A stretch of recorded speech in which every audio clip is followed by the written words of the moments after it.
हरे कृष्णा। तो आज के क्लास में डिसाइपल कोर्स में सभी भक्तों को हार्दिक स्वागत है। आज हम लोग यूनिट 2 दूसरा यूनिट आरंभ कर रहे हैं। डिसाइपल कोर्स में 4 यूनिट है। चौथे यूनिट का हम लोग दूसरा यूनिट आज पढ़ेंगे। पहला यूनिट में हमने क्या क्या पढ़ा। सबसे पहले हम लोग कल पहला यूनिट में पढ़े कि श्रील प्रभुपाद फाउंडर आचार्य है ना इस्कॉन के। मैं आपको पहला यूनिट का थोड़ा समरी कर देता हूँ।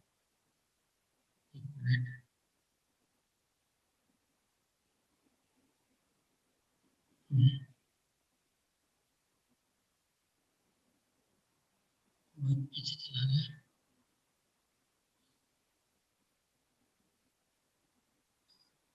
गुरु तत्व और गुरु परंपरा के बारे में हमने पहले पढ़ा। गुरु तत्व और गुरु परंपरा, कितने प्रकार के गुरु होते हैं, शिक्षा गुरु, दीक्षा गुरु और गुरु परंपरा सिस्टम दोनों का, ऋत्विक फिलोसफी के बारे में थोड़ा, जो जो लोग जीवित गुरु से दीक्षा लेने में नहीं मानते उनके बारे में थोड़ा डिस्कस हुआ लेसन में। उसके बाद हमने पढ़ा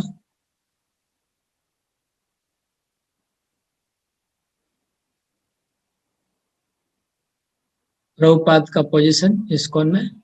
प्रभुपाद गुरु प्रतिष्ठित प्री एमिनेंट शिक्षा गुरु है सबके, और इस्कॉन के फाउंडर आचार्य है। और उनका ये जो पोजीशन है ये बनाए रखना कितना जरूरी है, ये हम लोग चर्चा की। उसके बाद वाले लेसन में हम लोग पढ़े कि इस्कॉन में गुरु का रोल क्या होता है, गुरु का स्टेटस क्या है, उनका फंक्शन क्या है, और मैनेजरल अथॉरिटी और स्पिरिचुअल अथॉरिटी इसके बीच में कैसा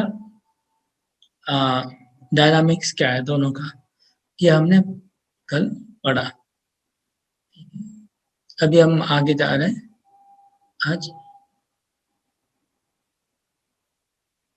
आज हम लेसन 2 में यूनिट 2 में हम लोग 3 चीज पढ़ेंगे। गुरु पाद आश्रय, गुरु चरणाश्रय। गुरु चरणाश्रय का मतलब क्या, ये पहले लेसन में पढ़ेंगे। दूसरे लेसन में पढ़ेंगे सिलेक्टिंग अ गुरु, गुरु का सिलेक्शन कैसे होता है ये पढ़ेंगे। उसके बाद 3 नंबर लेसन में हम लोग पढ़ेंगे कि दीक्षा के जो व्रत, दीक्षा के समय हम लोग जो शपथ लेते हैं, शपथ मतलब शर्त लेते हैं, प्रतिज्ञा करते हैं, उसको कैसे निभाना है वो हम पढ़ेंगे। 3 चीज हम पढ़ेंगे। गुरु पादाश्रय क्या है इस्कॉन में, गुरु का पादाश्रय इस्कॉन में कैसे होता है, सिलेक्शन का गुरु कैसे होता है, और दीक्षा के जो व्रत होते हैं, नियम होते हैं, उसको कैसे निभाना चाहिए। आइए हम आरंभ करते हैं यूनिट 2। इस यूनिट का टाइटल है एस्टैब्लिशिंग द रिलेशनशिप विथ गुरु, गुरु के साथ संबंध स्थापित करना। क्योंकि जब हम दीक्षा लेते हैं, वह गुरु के चरणों में आते हैं, वह भक्ति में आते हैं, तो एक बहुत बड़ा स्टेप है कि गुरु के साथ संबंध बनाना। गुरु के साथ संबंध बनाना, तो गुरु के साथ कैसे संबंध बनेगा, ये हम लोग इसमें आज चर्चा करने वाले हैं।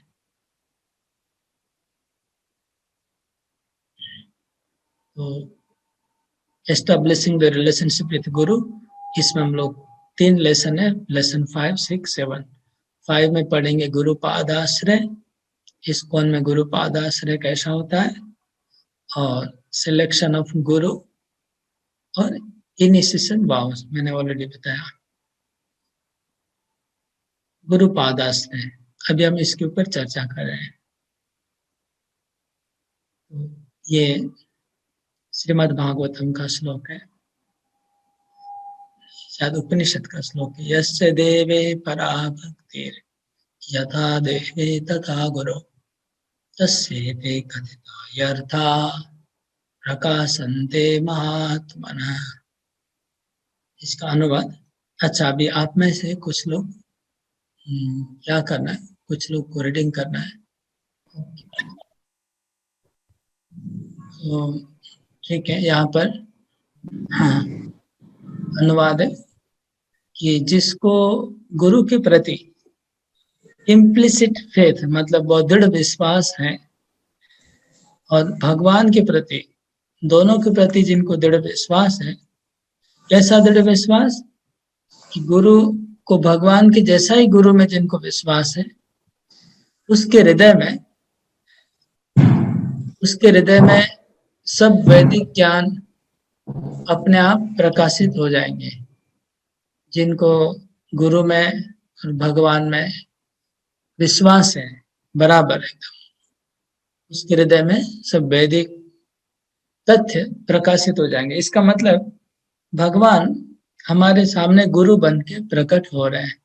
हमको ऐसा विश्वास होना चाहिए, और इस विश्वास के साथ हम उनका सेवा करेंगे, उनसे श्रवण करेंगे, तो हमारे हृदय में वैदिक ज्ञान सब प्रकाशित होने लगेगा।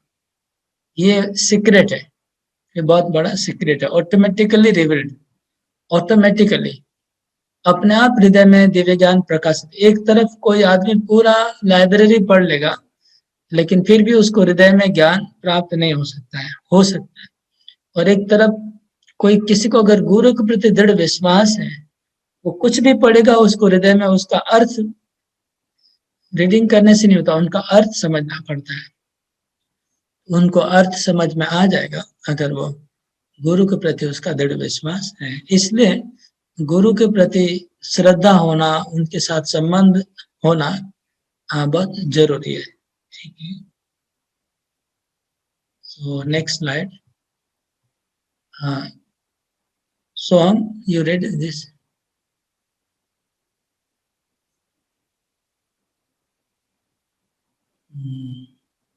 अनम्यूट হয়ে গেছে কি আবার? या अनम्यूट करे पढ़ो। Unmute, let's read now. Okay. As the founder Acharya of the International Society for Krishna Consciousness, ISKCON, and the preeminent teacher and ultimate authority within our society, Srila Prabhupada has a unique relationship with every ISKCON devotee. GBC statement 303, position of Srila Prabhupada. Okay, तो यहाँ पर लिखा है कि ISKCON में हम लोग का गुरु आश्रय कैसा होगा? तो गुरु आश्रय में सबसे पहले बोलते प्रभुपाद का आश्रय। प्रभुपाद सबके गुरु है, शिक्षा गुरु है और अल्टीमेट ऑथोरिटी है ISKCON सोसाइटी के। इसलिए जितने भी ISKCON के भक्त हैं, उनका पहले तो गुरु के हिसाब से प्रभुपाद के प्रति उनका आश्रय हो जाना चाहिए। जैसे कोई ISKCON में आता है, पहले ही उनको प्रभुपाद को अपने शिक्षा गुरु के रूप में स्वीकार करके उनके आश्रय में, प्रभुपाद के आश्रय में सबको पहले ही शेल्टर ले लेना चाहिए। प्रभुपाद का शेल्टर पहले ही हो जाना चाहिए सबका, ये जरूरी है। जब नया कोई भक्त आता है ISKCON में, तो पहले उनको प्रभुपाद का आश्रय हो जाना चाहिए, प्रभुपाद का शेल्टर ले लेना चाहिए। तो क्योंकि नहीं तो उनको लगेगा कि मेरे गुरु कौन है, मैं जप कराऊं बिना दीक्षा का, मेरा जप कैसे होगा, मैं भोग लगाऊंगा कैसे, भगवान मेरा भोग ग्रहण नहीं कर रहे हैं, ये सब मन में रहेगा ना। इसलिए प्रभुपाद का आश्रय पहले ले लेना चाहिए, और प्रभुपाद के थ्रू भोग लगा सकते हैं, प्रभुपाद के थ्रू चैंटिंग कर सकते हैं, प्रभुपाद का मंत्र बोल के जप करने का, प्रभुपाद का मंत्र बोल के भोग लगाने का। इस तरह से शुरू में सबको प्रभुपाद का आश्रय लेना चाहिए। इससे क्या होगा, फ्यूचर में अगर उसको दीक्षा नहीं भी मिला, दीक्षा में कोई प्रॉब्लम हो गया, क्या दीक्षा गुरु में और उनको कुछ भी प्रॉब्लम हो गया, तो भी उसका प्रभुपाद से कनेक्शन बना रहेगा, तो उसका फॉल डाउन नहीं होगा, वो भक्ति में पड़ा रहेगा कैसे भी। इसलिए जरूरी है कि सब लोग एक बार प्रभुपाद जी का आश्रय लें।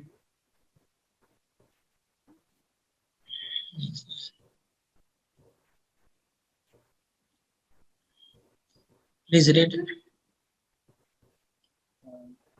Next slide. Yes. You have to change the slide flow. You're not able to see? Okay, yeah. Now I can see. ISKCON devotees shall instruct new members to take shelter of Srila Prabhupada. ISKCON members shall choose when and from whom they wish to request initiation. They must focus their attention on Srila Prabhupada as the founder Acharya and as their preeminent Shiksha Guru. ISKCON Law 7.2.1 First Harinam Initiation. ISKCON का लो book है, ISKCON का एक लो book है अपना, almost 100 page है, 100 page का 150 page का एक लो बुक है। उसमें ISKCON के लो बुक में हरि नाम के ऊपर कुछ लो बने हुए हैं, नियम बने हुए हैं।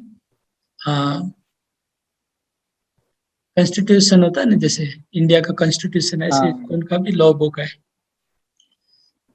तो उसमें बहुत सारे नियम दिए गए। एक्चुअली कोई पढ़ता नहीं है ISKCON का लॉ बुक, हो सकता है तो सबको पढ़ना चाहिए। Everyone, sorry, I'm not enter. I can mute. ISKCON को लॉ बुक हमें सबको पढ़ना चाहिए। बहुत लोग कोई नहीं, ISKCON के भक्त लोग ही नहीं पढ़े, हमारे मायापुर में कोई नहीं पढ़ा अभी तक लॉ बुक। मैंने कई लोगों को पूछा, कई लोगों ने देखा ही नहीं है लॉ बुक। तो अगर हो सकता है तो पढ़ना चाहिए। और इसको आप इंटरनेट में, गूगल में भी सर्च करने से मिल जाएगा, डाउनलोड कर सकते हैं, कोई बड़ा बात नहीं, अवेलेबल है। ओके, तो एक लॉ है कि ISKCON devotees shall instruct new members to take shelter of Prabhupada। ये ISKCON का लॉ है। कोई भी नया भक्त आएगा, उनको पहले प्रभुपाद का आश्रय करवाना चाहिए। प्रभुपाद के आश्रय में वो रहेगा कुछ दिन, उसको 6 महीना या 1 साल प्रभुपाद के आश्रय में रखना चाहिए। ये पहला ISKCON का लॉ है, नियम है। ये अच्छा है बहुत नियम। मैं भी जब फर्स्ट टाइम ISKCON में गया था, जुहू मंदिर में गया था मैं जब फर्स्ट टाइम, तो मेरे मन में बहुत सवाल थे ना। तो मैंने, जो सीनियर डिवोटी था एक, जो मुझे उस समय मेरे से बात करता था, मैं उनको पूछा कि प्रभु मेरे गुरु कौन है, आप क्या मेरे गुरु है क्या? मतलब मुझे ऐसा लगा कि वही मेरे गुरु है, मुझे कुछ नॉलेज नहीं था। मतलब आप मेरे गुरु है क्या? तो वो बोले कि नहीं, ये आपके गुरु है। उन्होंने प्रभुपाद का मूर्ति की तरफ उंगली दिखाया और बोले ये आपके गुरु है, ऐसे बोल दिए। तो फिर इस तरह से मतलब मन में एक श्रद्धा प्रभुपाद के प्रति जुड़ गई। वो जो बोलते हैं हम तो पूरा वेद वाक्य की तरह सत्य मानते हैं, क्योंकि हम नए नए में बहुत श्रद्धा होती है ना। इस तरह से मुझे इंट्रोड्यूस किया उन्होंने। ये ISKCON का लॉ भी है कि कोई नया लॉ है कि कोई नया आता है तो प्रभुपाद जी का आश्रय करवा देना चाहिए। उसके बाद लिखा है कि ISKCON members shall choose when and from whom they wish to request initiation। फिर उसके बाद जो जो भक्त है, जो प्रभुपाद के आश्रय में आ गया, वो खुद डिसाइड करेगा कि कब उसको दीक्षा लेना और किससे लेना है। दोनों बात, मतलब इनको कोई फोर्स नहीं कर सकता। मतलब ISKCON में ये कोई लॉ नहीं है कि तुमको 1 साल के बाद दीक्षा लेना पड़ेगा। देखिए इस लॉ से पूरा स्पष्ट है, 1 साल 2 साल 10 साल जो दीक्षा लेना पड़ेगा, ये लॉ नहीं है ISKCON में। कभी भी ले सकते हैं। बोला वो he will choose, the member will choose कब उसको दीक्षा लेना है। और दूसरा लिखा है किससे लेना है, वो भी वो ही डिसाइड करेगा। किसी को कोई फोर्स नहीं कर सकता तुम इससे ही दीक्षा लो, नहीं। वो मेंबर जिसको इच्छा उससे ले सकता है दीक्षा। उसके बाद लिखा है, लेकिन वो ठीक है, जब भी दीक्षा लेगा लेगा, लेकिन हमेशा के लिए प्राइमरी फोकस रहना चाहिए प्रभुपाद के ऊपर। लिखा है अटेंशन रहना चाहिए प्रभुपाद के ऊपर एज फाउंडर आचार्य और पूर्व शिक्षा गुरु। हरे कृष्ण। अगला slide.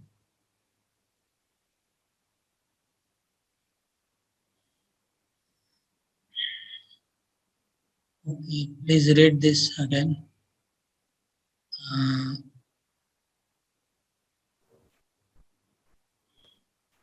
After chanting the pranam mantra of the Diksha Guru. All grand disciples and future generations should chant at least the first of Srila Prabhupada's pranam mantras while offering obeisances as a means of respecting the founder Acharya. ISKCON 7.21. Okay, इसमें लिखा है कि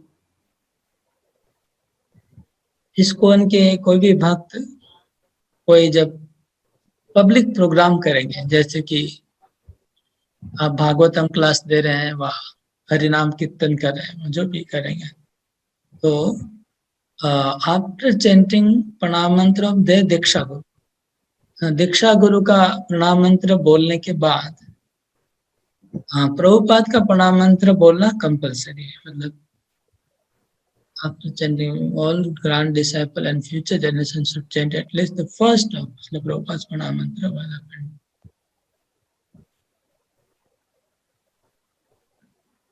प्रभुपाद का प्रणाम मंत्र compulsory है, मतलब गुरु का प्रणाम मंत्र बोल सकते हैं।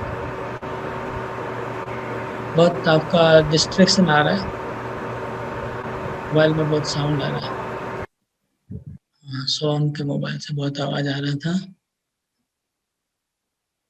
तो ये है प्रभुपाद का प्रणाम। आप लोग देखे होंगे जब भी भागवतम क्लास होता है, हम लोग प्रभुपाद का प्रणाम मंत्र जरूर बोलते हैं, कीर्तन में भी बोलते हैं। तो ये खाली सेकंड जनरेशन के लिए नहीं, फ्यूचर में जितना भी जनरेशन आएगा सबके लिए ये दो है। ओके, अभी ये चार्ट देखिए।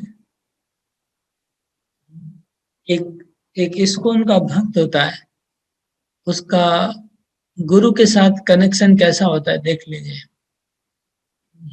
ये गुरु का कनेक्शन आप ये डायग्राम से समझ सकते हैं। उनको गुरु कृपा कहाँ से कितना कितना आ रहा है देखिए। आप एरो का साइज देख लीजिए, कौन सा एरो थिक है, कौन सा थिन है, देख लीजिए। तो एक डिसाइपल के पास हम देख रहे हैं कि इक्वल साइज का एरो बना हुआ है तीनों। मतलब ये तो कोर्स ISKCON GBC ने बनाया, तो GBC और गुरु कमेटी ने बनाया, तो उनके हिसाब से एक डिसाइपल के प्रति देखिए कृपा, गुरु कृपा कैसे आ रही है। कृष्ण की जो कृपा है, गुरु कृपा, आप देख रहे हैं इक्वल साइज का, मतलब प्रभुपाद से जितने कृपा आ रही है उतनी कृपा दीक्षा गुरु से आ रही है, उतनी कृपा शिक्षा गुरु से आ रही है। लेकिन एक बात और स्पेसिफिक दिख रही है यहाँ पर कि प्रभुपाद एकदम ऊपर है, डायरेक्ट आ रही है उसकी कृपा, प्रभुपाद की कृपा उनकी सीधा ऊपर से आ रही है, और साइड में दीक्षा गुरु, शिक्षा गुरु को साइड में रखा है। और दूसरा एक बात हम देख रहे हैं कि दीक्षा गुरु शिक्षा गुरु को एकदम बराबर इक्वल दिखाया जा रहा है, दोनों का ये इक्वल दिख रहा है, दोनों का लेवल सामने दिख रहा है, एरो सामने एक जैसा ही दिख रहा है। हाँ, मतलब शिक्षा गुरु में भी दीक्षा गुरु इंक्लूड होते हैं, इसलिए ऐसा किया गया है। तो ये है, एक शिष्य को गुरु कृपा प्रभुपाद से मिल रही है, अपने दीक्षा गुरु से मिल रही है और शिक्षा गुरु से। ये तीनों मिला के गुरु तत्व बना। गुरु तत्व खाली दीक्षा गुरु नहीं है, खाली शिक्षा गुरु नहीं है, खाली प्रभुपाद नहीं, तीनों मिला के हुआ हमारा गुरु आश्रय। इसको कहते गुरु आश्रय। कि इसके ऊपर क्वेश्चन है, इसको आप लोग को याद रखना। ISKCON में गुरु आश्रय कैसे होता है, तो ये आपको याद रखना होगा।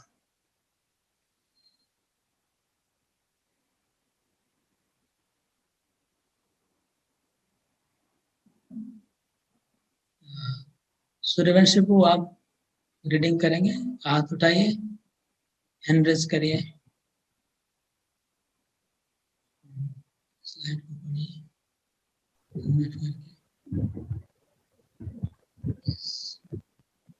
Sometimes a Diksha Guru is not present always. Therefore, one can take learning instruction from an advanced devotee. That is called the Shiksha Guru. Shiksha Guru does not mean he is speaking something against the teachings of the Diksha Guru. He is not a Shiksha Guru, he is a rascal. Bhagavad Gita 17.123, Honolulu, July 4, 1974. Lecture है, भगवद गीता के ऊपर lecture है, lecture से exert किया गया। तो प्रभुपाद बोले कि कभी कभी दीक्षा गुरु प्रेजेंट नहीं, जैसे प्रभुपाद जी 108 मंदिर प्रभुपाद ने ओपनिंग किया, लेकिन प्रभुपाद विजिट किए होंगे, सब मंदिर ने प्रभुपाद ने विजिट नहीं किया 108। प्रभुपाद हो सकता है कि 25-30 मंदिर में प्रभुपाद गए होंगे पर्सनली, तो अगर विजिट एक बार किया होगा, कई मंदिर को एक बार प्रभुपाद ने ओपनिंग करके आए, लेकिन बाद में कभी नहीं गए। तो प्रभुपाद मेजोरिटी प्रभुपाद का टाइम 3-4 मंदिर में ही प्रभुपाद बिताए, जैसे मायापुर में, वृंदावन में, बॉम्बे में, लॉस एंजल्स, बस ऐसे 8-10 मंदिर में प्रभुपाद ने ज्यादा समय बिताया। बाकी मंदिरों में जो प्रभुपाद के शिष्य थे, वो लोग उस समय टेप रिकॉर्डिंग ये भी बहुत रेयरली, अभी यूट्यूब और फेसबुक कुछ था नहीं उस समय, प्रभुपाद का लेक्चर दिन भर सुनते रहो, और बुक प्रिंटिंग भी नहीं हुआ था, बुक प्रिंटिंग हो रहा था, तो फिर क्या होता था, शिक्षा कैसे मिलेगी? तो प्रभुपाद उनको दीक्षा दे दिए, लेकिन प्रभुपाद से उनका मुलाकात नहीं होता था। तो ये प्रभुपाद बोल रहे हैं कि उस केस में क्या होगा, प्रभुपाद जी के जो सीनियर डिसाइपल्स थे, वो जूनियर डिसाइपल को गाइड करते थे। वही प्रभुपाद यहाँ बोल रहे हैं कि senior disciple becomes the shiksha guru for the junior disciples, because diksha guru is not always present. तो आज के डेट में हम लोग के साथ वही होता है, हम लोग दीक्षा गुरु से हार्डली कभी कुछ मुलाकात होता है, हार्डली कुछ सुनने को मिलता है। तो उनके जो सीनियर डिसाइपल होते हैं वो हमारे शिक्षा गुरु का रोल करते हैं, लेकिन शिक्षा गुरु कभी दीक्षा गुरु के अगेंस्ट में नहीं बोल सकता है। अगर दीक्षा गुरु के अगेंस्ट में बोलता है तो उनका वो शिक्षा गुरु का पोजीशन खत्म हो गया। ये बात। और दीक्षा गुरु का भी कभी प्रभुपाद के अगेंस्ट में नहीं बोल सकते हैं, बस शास्त्र के अगेंस्ट में नहीं बोल सकते। अगर दीक्षा गुरु शास्त्र या प्रभुपाद के अगेंस्ट में कुछ बोल रहे हैं तो उनका भी रोल खत्म हो गया।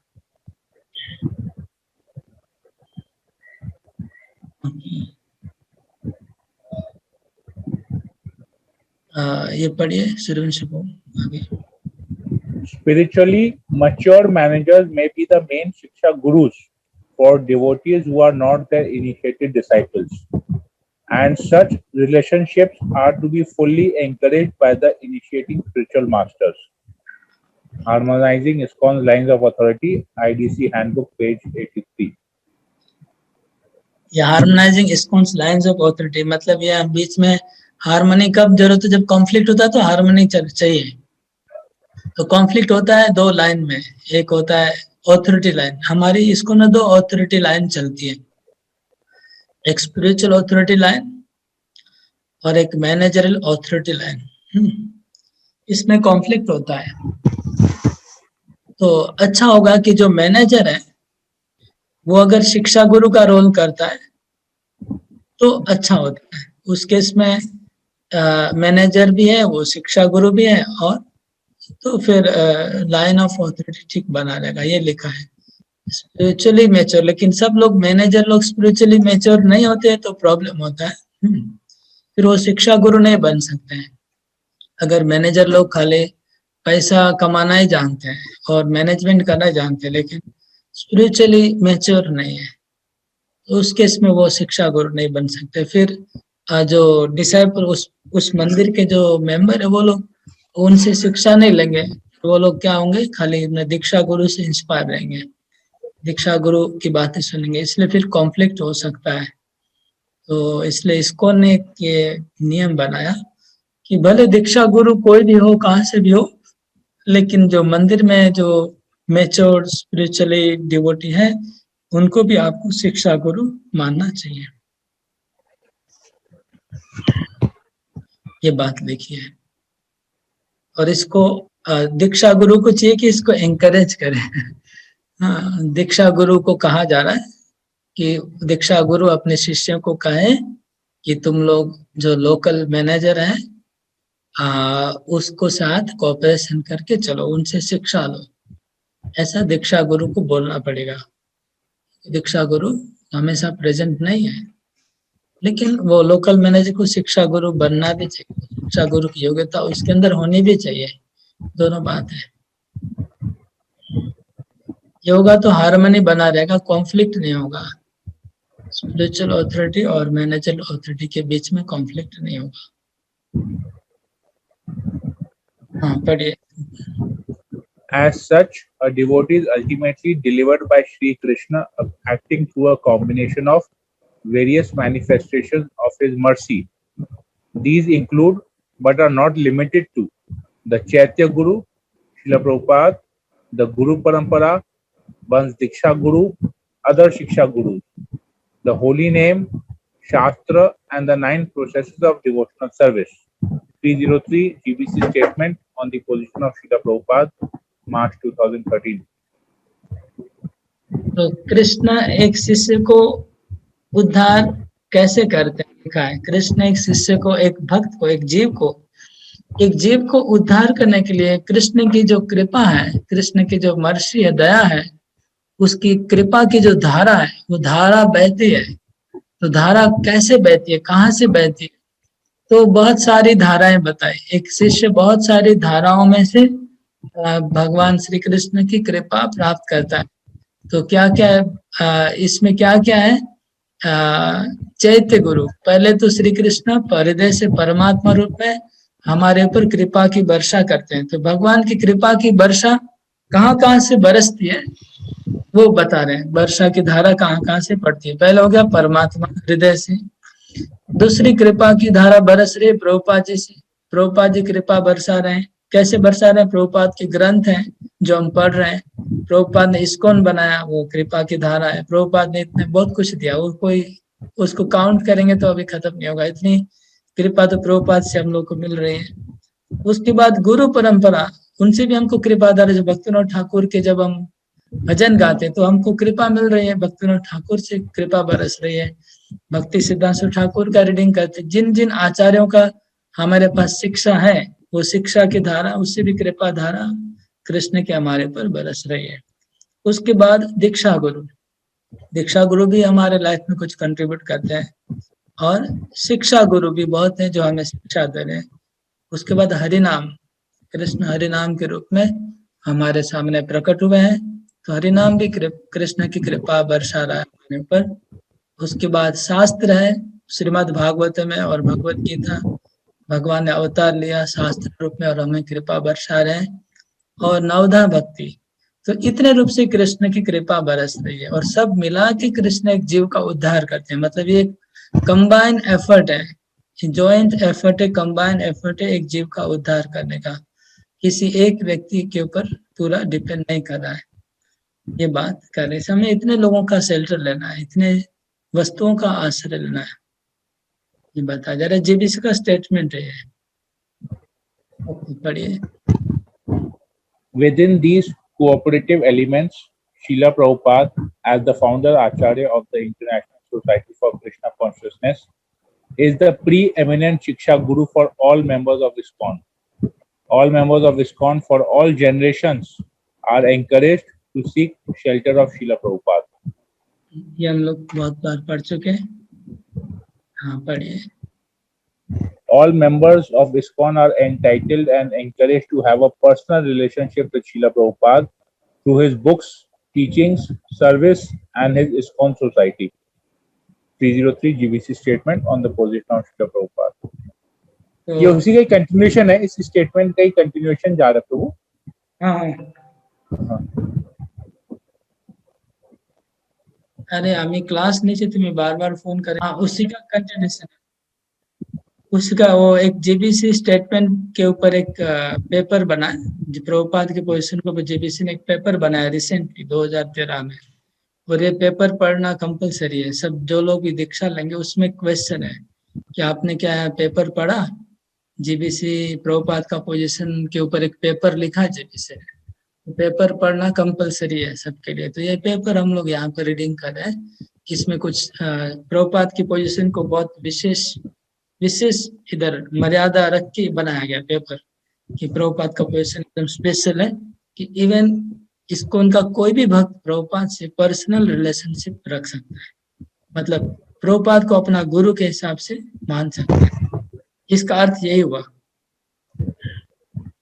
प्रभुपाद मेरे शिक्षा गुरु हैं, ऐसा कोई भी डायरेक्ट अपना रिलेशन प्रभुपाद से बना सकता है। बढ़िया। For spiritual achievement, the easiest path is to take shelter of a bona fide spiritual master and to serve him with heart and soul. That is the secret of success, as stated by Vishwanath Chakravarti Thakur in his 8 stanzas of prayer to the spiritual master, Yasya Prasadat Bhagavat Prasada.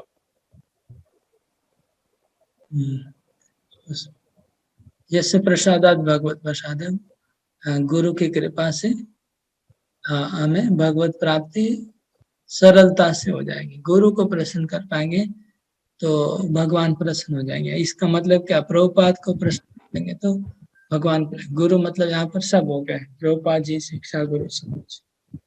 इनको अगर हम खुशी करेंगे तो भगवान खुशी हो जाएंगे। यस, बढ़िया। By serving or receiving the grace of the spiritual master, one receives the grace of the Supreme Lord. A sincere disciple, simply by serving a bona fide spiritual master, can achieve all the mercy of the Lord and the spiritual master simultaneously. Srimad Bhagavatam purport 323:7. देख रहे हैं ना? तो अभी हम 2 minute के लिए सबको अनम्यूट करेंगे। अभी जो जो हमने डिस्कस किया, सब लोग एक एक पॉइंट बोलिए। हाँ, सब लोग अनम्यूट कर करके बोलिए कि आपने में क्या क्या पढ़ा। हमने जो भी पॉइंट याद है बोलते जाइए, सब लोग अनम्यूट करके बोलते जाइए, वन आफ्टर अनदर। हरि बोल। हरे कृष्ण प्रभु। हाँ, बोले जाना, আমাকে জিজ্ঞেস করতে হবে না, জাস্ট কন্টিনিউ বলতে যাইए। হ্যাঁ, হরে কৃষ্ণ। প্রভুপাদ দেশ থেকে শিক্ষাগুরু এবং দীক্ষাগুরু জ্ঞান লাভ করবে, এবং সেই শিক্ষাগুরুর থেকে এবং দীক্ষাগুরুর থেকে আর প্রভুপাদের থেকে, এই 3 জনের থেকে আমরা জ্ঞান প্রাপ্ত হব। এটা একটা চার্টে দেখানো হয়েছিল। হরে কৃষ্ণ প্রভু, ইসকনে আসলে আগে প্রভুপাদের চরণে আশ্রিত হতে হবে। প্রভুপাদকে যদি আমরা মানে শ্রদ্ধা, যদি ভক্তি করি, তাহলে আমরা ভগবানকে পেতে পারবো।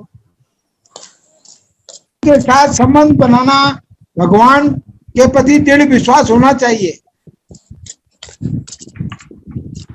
गुरु के साथ श्रद्धा संबंध होना चाहिए।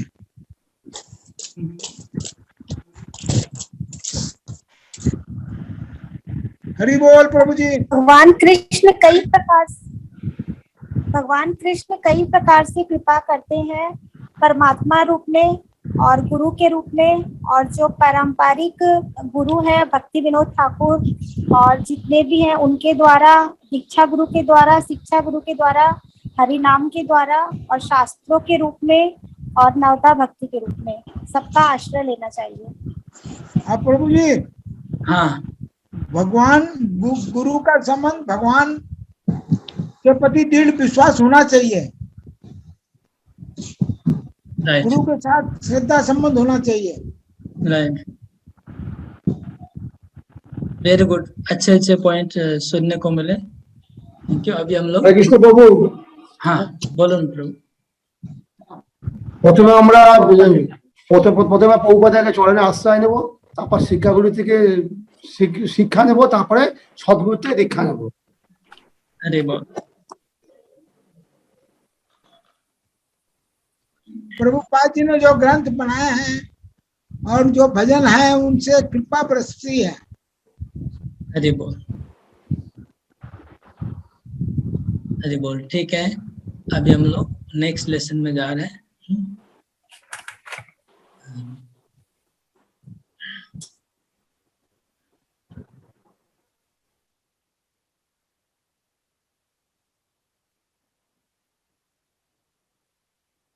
Selecting a Guru, Lesson 6, Qualifications of Guru। इसके पहले मैं ये चर्चा करने के पहले एक क्वेश्चन पूछ रहा हूँ सबको आंसर देना है। सब लोग आंसर दीजिएगा। सब अनम्यूट करके सब एक के बाद एक सब लोग बोलेगा। मैं क्वेश्चन करूंगा, उसके बाद आप लोग अनम्यूट करके सब लोग बोलेगा।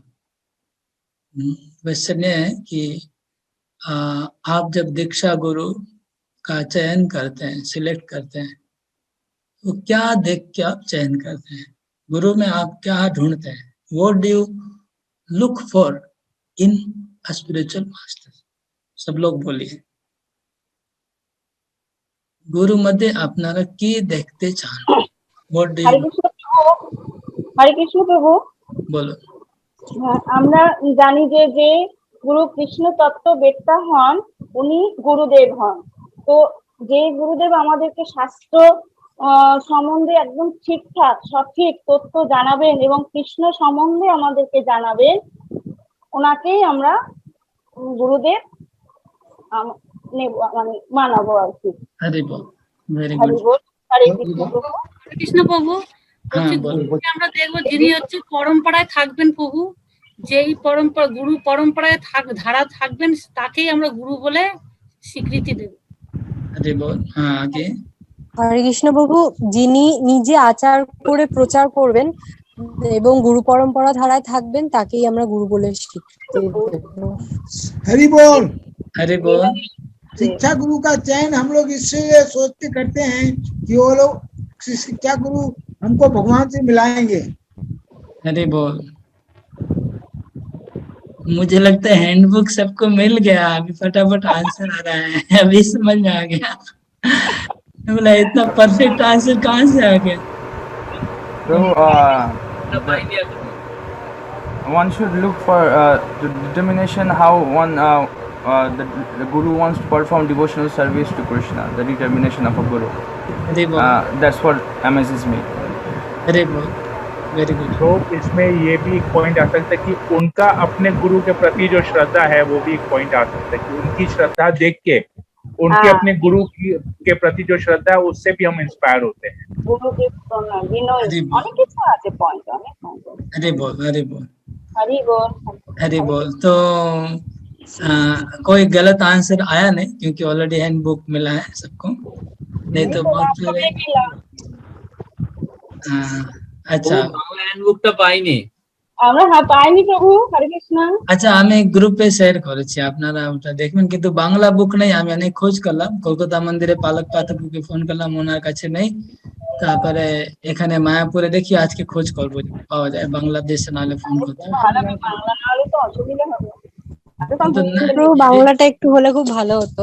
হ্যাঁ, বাংলা হলে খুব ভালো হবে প্রভু। বাংলা বই হলে একটু সুবিধা হয়। ঠিক আছে, অনেকে বলে ফেলেছেন, আর না বললে চলবে। অলরেডি পুরো স্কুলে 1 লাখ লোক গুরু ডিসাইপল কোর্স করে ফেলেছে। তাহলে এখন বাংলা থাকলে অবশ্যই পাওয়া যাবে, না হলে এখন আমরা তো 4-5 জন মাত্র করছি, ওখানে লাখ লাখ লোক করছে ডিসাইপল কোর্স। আচ্ছা, ঠিক আছে। হিন্দিটা অনেকদিন ছাড়া হয়ে গেছে তো, ওই জন্য আর হিন্দিটা একটু ভয় লাগে। না থাকলে কি করবো আর? না, বাংলাটা হলে যেরকম আমাদের পক্ষে একটু সুবিধা হয়, ওই জন্য।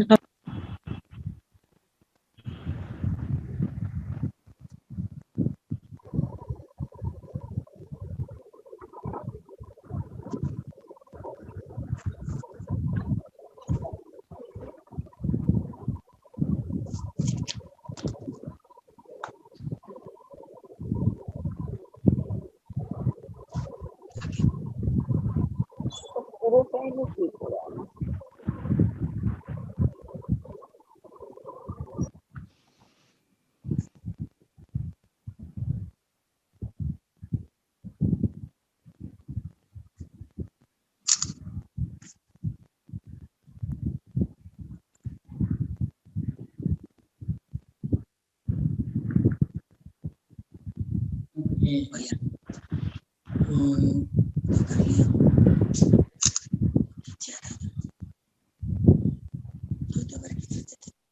यहाँ पर शास्त्रों में क्या लिखा है हम देखते हैं। गुरु की योग्यता क्या होनी चाहिए? वो रूप गोस्वामी उपदेशामृतम के एक नंबर श्लोक में लिखते हैं, वाचो वेगम मनस क्रोध वेगम जीवा वेगम उदरोपस्थ वेगम एतान वेगान्योवेशेत धीर सर्वमपि मां प्रति स्यात्। इस श्लोक में गुरु की योग्यता क्या बताई गई है? तो इसमें लिखा है कि जो व्यक्ति अपने वाणी को नियंत्रण करता है, मन को नियंत्रण करता है, क्रोध को नियंत्रण करता है, जिह्वा को नियंत्रण करता है, पेट को नियंत्रण करता है और जन्नेंद्रियों को नियंत्रण करता है। ये 6 चीजों को जो नियंत्रण करता है वो गुरु बन सकता है। तो गुरु की पहली योग्यता रूप गोस्वामी ये बताते हैं कि जो 6 वेग को कंट्रोल करता है, वाणी के वेग को, खाने के वेग को। उसके बाद ये श्लोक है, तद विज्ञानार्थम स गुरुमेवा विगच्छित समित पाणी श्रोत्रियम ब्रह्मनिष्ठम। इसमें 2 क्वालिटी बताइए गुरु की। एक है श्रोत्रियम, श्रोत्रियम मतलब उनको सब शास्त्रों का ज्ञान है, गुरु बन सकता है। और दूसरा ब्रह्मनिष्ठम, मतलब उसका मन हमेशा ब्रह्म की चिंता में, ब्रह्म मतलब ब्रह्म परमात्मा भगवान, मतलब स्पिरिचुअल, उसका मन हमेशा स्पिरिचुअलिटी में, पर ब्रह्म श्री कृष्ण में, उनके चरणों में लगा रहेगा। 2 क्वालिटी है। पहला क्वालिटी वो शास्त्रों में पारंगत होगा, दूसरा उसका मन हमेशा भगवान के चरणों में लगा रहेगा। ये क्वालिटी उपनिषद के हिसाब से 2 क्वालिटी है गुरु की। इसका अनुवाद है मुंडक उपनिषद। मुंडक उपनिषद का ये श्लोक है, He is a Veda, learned in the Vedas and firmly devoted to absolute truth. 2 quality.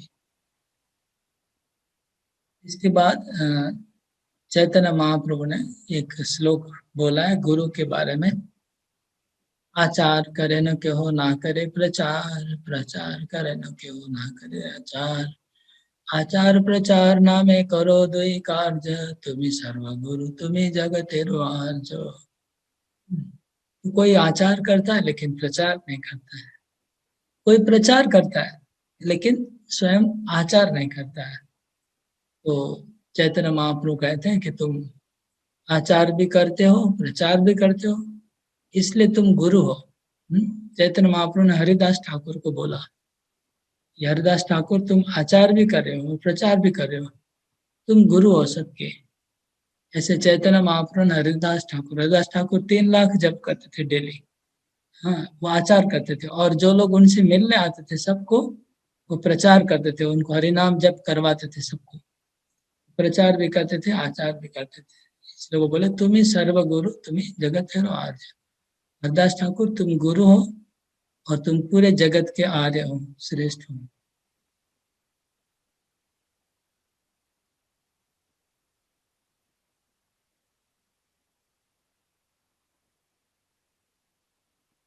फिर चैतन्य महाप्रभु और एक जगह प्रभु चैतन्य महाप्रभु ने कहा, किबा विप्र किबा नासी शूद्र के नाय, जय कृष्ण तत्ववेत्ता से गुरु होय।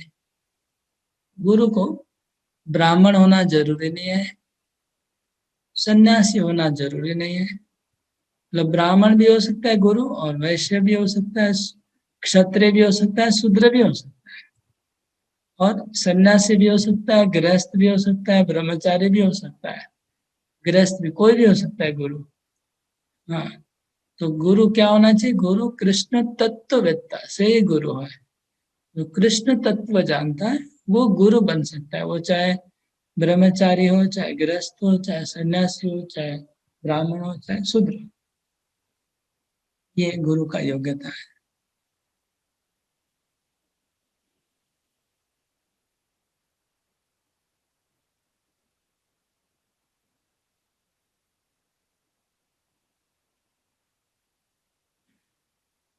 Okay,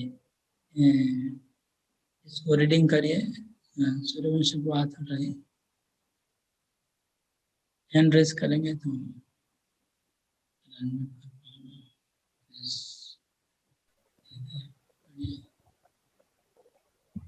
Even without any qualifications, one can become a spiritual master. How? Now the process is, Chaitanya Mahaprabhu says, Amar Agyay, on my order. That is the crucial point. One does not become spiritual master by his own whims. That is not spiritual master. He must be ordered by superior authority. तो इसमें 2 बात आ गई। पहली बात है कि अगर सब क्वालिफिकेशन है जो पिछले बताए गए, वो सब क्वालिफिकेशंस है, उसके बाद भी गुरु नहीं बन सकता है कोई व्यक्ति, क्योंकि जब तक उनको ऊपर से आदेश नहीं मिले गुरु बनने का, ये बात लिखा है। तो अगर कोई वाचोवेगम षड्वेग दमन कर लिया है, अगर कोई शास्त्र में पारंगत है, अगर कोई ब्रह्मनिष्ठम भी है, अगर कोई आचार और प्रचार दोनों काम कर रहा है, जितने भी क्वालिफिकेशन थे, पहला था षड्वेग दमन, दूसरा था ब्रह्मनिष्ठम और शास्त्र में पारंगत, तीसरा था आचार और प्रचार, और चौथा था वो कृष्ण तत्ववेत्ता।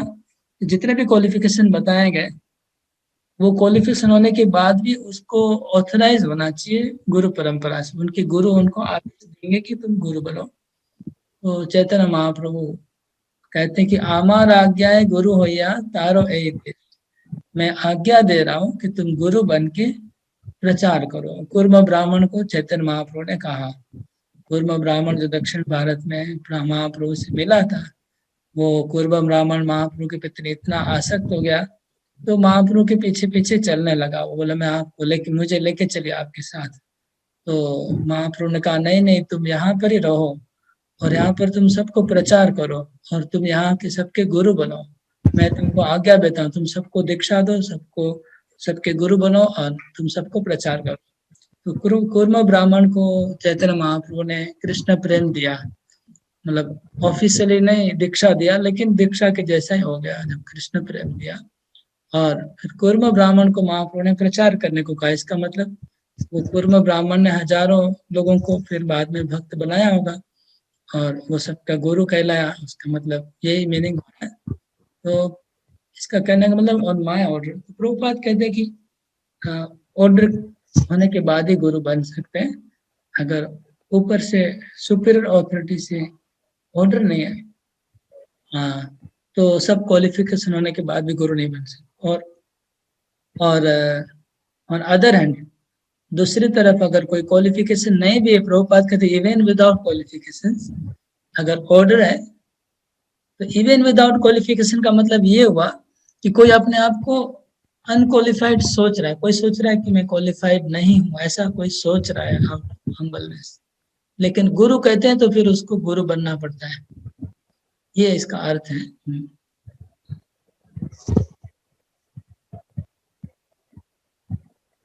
हाँ पढ़िए। Then he is spiritual master, Amar Agyay. Just like in our case, our superior authority, our spiritual master, he ordered me that you just try to preach this gospel, whatever you have learned from me in English. So we have tried it. That's all. Lecture Bhagavad Gita 2.2, London, August 3, 1973. तो श्रील प्रभुपाद जी को उनके गुरुदेव ने ये नहीं कहा कि तुम गुरु बन जाओ, तुम दीक्षा दो, तुम इसको उनका प्रतिष्ठा करो, ऐसा कुछ नहीं बोला। खाली ये बोला कि तुम इंग्लिश में प्रचार करो, हमारा जो सनातन धर्म का उपदेश को इंग्लिश में। तो ये उपदेश एक सीड होता है, सीड के अंदर पूरा वृक्ष होता है, ठीक है। जब हम गुरु से उपदेश मिलता है वो एक बीज है, तो बीज में कुछ वृक्ष, कभी बीज के अंदर वृक्ष दिखता नहीं है लेकिन छुपा रहता है वृक्ष बीज के अंदर। इसी प्रकार उपदेश में कहीं लिखा बोला नहीं था कि तुम इस्कॉन की स्थापना करना, तुम 5000 लोगों को दीक्षा देना है, 108, कुछ नहीं है। उपदेश खाली यही था इंग्लिश में पाश्चात्य देश में प्रचार करो। तो ये सीड है, इसके अंदर पूरा वृक्ष छुपा हुआ है। क्योंकि प्रचार कैसे होगा इंग्लिश में, अगर दीक्षा नहीं देंगे तो प्रचार कैसे होगा, मंदिर नहीं बनाएंगे तो प्रचार कैसे होगा, इस्कॉन की स्थापना नहीं, तो ये इसका अर्थ है। तो गुरु अगर आदेश दे देता है तो उसमें बाकी सब कुछ इंक्लूड हो गया ऑटोमेटिकली। तो गुरु बनने का आदेश प्रभुपाद को बोल, प्रभुपाद मेरे गुरु ने मुझे आदेश दिया इसलिए मैं गुरु बना हूँ। अगला ओके, अभी टॉपिक चेंज होता है, सिलेक्टिंग अ गुरु। हाँ, गुरु को सिलेक्शन कैसे करना है ये बात आएगा। अभी पहले था गुरु कौन बन सकता है, पढ़िए। So therefore the process is before accepting a guru, one must hear him at least for 1 year. And when he's convinced that here is actually a guru who can teach me, then you accept him guru. Don't accept whimsically. Lecture Srimad Bhagavatam 11625, Hawaii, January 21, 1974. तो जैसे आप लोग को पता होगा, जब हम लोग गाड़ी का लाइसेंस करने जाते हैं तो पहले लर्निंग लाइसेंस देते हैं, है ना। लर्निंग लाइसेंस मिलने के बाद मिनिमम कुछ गैप रखा है। अभी गैप कम हो गया, पहले बड़ा था, अभी गैप छोटा हो गया। पहले लर्निंग लाइसेंस के पहले कम से कम 6 महीना के बाद ही बड़ा लाइसेंस मिलता था, रियल लाइसेंस, है ना सुरवीन सिप्पू? जी प्रभु, ऐसा था ना, मुझे याद नहीं। हाँ, जिस दिन आपने लर्निंग लाइसेंस के लिए अप्लाई किया, वहां से फिर आपका 6 महीने बाद टेस्ट होता था और टेस्ट पास करने से पक्का लाइसेंस मिलता था। अभी वो 1 महीना हो गया या 2 महीना शायद आपने कर दिया उसको। हाँ, तो जैसे टाइम जाएगा सब रूल चेंज होगा, लेकिन आप देखेंगे ऐसा रूल था पहले लर्निंग लाइसेंस देते थे तो गाड़ी के लिए। अब ये तो पूरा लाइफ का मैटर है, तो गाड़ी के लिए ऐसा होता था, गाड़ी चलाने के लिए पहले लर्निंग लाइसेंस देते, फिर 6 महीने के बाद पक्का लाइसेंस, क्योंकि कोई एक्सीडेंट कर देगा ना, बहुत रिस्क है लाइफ का, इसलिए बहुत सीरियस मैटर है। इसी प्रकार दीक्षा भी, पहले आप गुरु को देखेंगे, गुरु को देख के उसके साथ आना जाना करेंगे, उसका लेक्चर सुनेंगे, उनकी सेवा करेंगे, 1 साल थोड़ा इंटरेक्शन होता रहेगा, उसके बाद पक्का संबंध। जैसे शादी में आजकल फट से शादी हो जा रहा है, लेकिन हमको पता है पहले के जमाने में,